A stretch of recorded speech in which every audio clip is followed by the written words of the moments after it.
మీ business ఏదైనా మీ ఊర్లో promotion చేయాలంటే అది సుమన్ టీవీతోనే సాధ్యం. ఇప్పుడే సంప్రదించండి.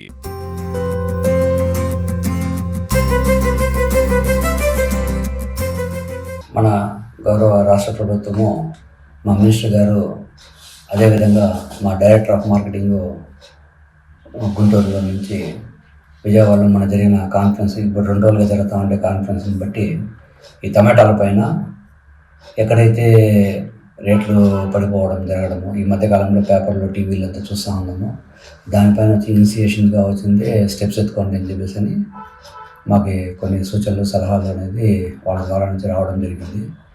అందులో భాగంగా మన పలమనేరు మార్కెట్ కమిటీ ఇట్లాంటి విషయాల్లో ఎప్పుడు కానీ రైతుల పక్షపాతంగానే మనము ఆలోచించుకునేసి ముందస్తుగానే మనము నిన్న ఒక 3 టన్నులు టమాటాలు రైతు బజార్ తిరుపతికి పంపించడం జరిగింది.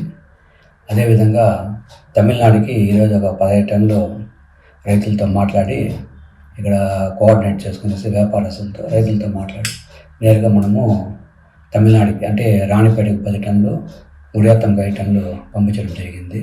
పలమనేరు మార్కెట్ యార్డ్కి ఇచ్చిన టార్గెట్లు కూడా వచ్చింది. గత 3 సంవత్సరాలుగా మనము ముందస్తుగానే ఆ టార్గెట్లను అచీవ్ చేసుకునేసి పలమనేరు మార్కెట్ కమిటీ అన్ని విధాల ముందెళ్తా ఉందనేసి తెలియపరుస్తాం. బయట రాష్ట్రాల నుంచి ఏదైనా కొనుగోలు జరుగుతున్నాయి సార్? బయట రాష్ట్రాల నుంచి అనేసి అంటే ఇప్పుడు తమిళనాడు, కర్ణాటక, ఈ పక్క ఆంధ్ర అంటే వైజాగ్ ఆ సైడ్లంతా వచ్చి క్రాప్స్ అనేది ఎక్కువగా ఉంది. ఇప్పుడు అనంతపూర్లో వచ్చింది రోజుకి 1000 టన్నులు దాకా వాళ్ళకాడ మార్కెట్లోకి వస్తూ ఉంది. చలికాలము ఇవాళ రైతులు వేస్తుంటే పంటలు అనేది ఎక్కువ దిగుబడి వచ్చే దానివల్ల అనంతపూర్లో ఇంకా సీజన్ అనేది కంప్లీట్ కాలేదు.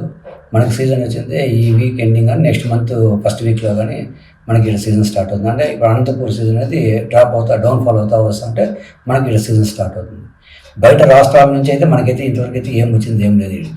మంత్రి అచ్చెన్నాయుడు గారు చెప్పారు కదా సార్, దాని ఇంప్లిమెంటేషన్ ఎంతవరకు జరిగింది? అది 100% మా వంతు మినిస్టర్ గారు చెప్పిన ఒక డైరెక్షన్స్ మేరకు మా కమిషనర్ గారు ఇచ్చిండే టెలికాన్ఫరెన్స్లు డైరెక్షన్స్ మేరకు మేము 100% దాన్ని ఇంప్లిమెంట్ చేయడానికి ముందస్తు ఇక్కడ మన రైతులకు వచ్చింది అన్ని వసతులు ఇదేమంటే ఆల్రెడీ ఎగ్జిస్టింగ్ మార్కెట్ యార్డ్ కాబట్టి రైతులకి డార్మెటరీ రూమ్ అయితే ఉంది, వాళ్ళకి విశ్రాంతి భవనం అయితే ఉంది, త్రాగునీటి సౌకర్యం అయితే ఉంది, ఇంకోటి వాళ్ళు స్నానాలు చేయడానికి టాయిలెట్ బ్లాక్స్ అనేది ఉంది. వాళ్ళు అన్ని విధాలుగా వాళ్ళకి ఏమేమైతే వసతులు అయితే ఇస్తున్నామో అన్ని మార్కెట్ యార్డ్లో అదేవిధంగా మనం పలమనేరు మార్కెట్ యార్డ్లో మన వసతులు అనేది ఇస్తాము.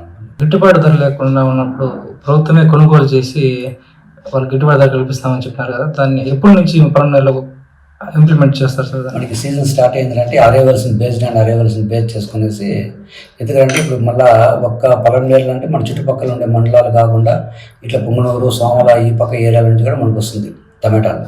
మన కాన్స్టిట్యూషన్ అంటే 4-5 మండలాలు కాకుండా బయట మండలాలు బయట కాన్స్టిట్యూన్సీ నుంచి మనకు వస్తుంది. ఆ అరైవల్స్ని ఒక దీన్ని బేస్ చేసుకునేసి అప్పుడున్న రేట్లని ఎట్టుంటుంది అనేసి మార్కెట్ని అనాలిసిస్ చేసుకునేసి దాని ప్రకారం అనేది గవర్నమెంట్ ఏమైతే చెప్తుందో ప్రొక్యూర్మెంట్ ఆ విధంగా అయితే మేము ముందుగా చేయగలుగుతాము.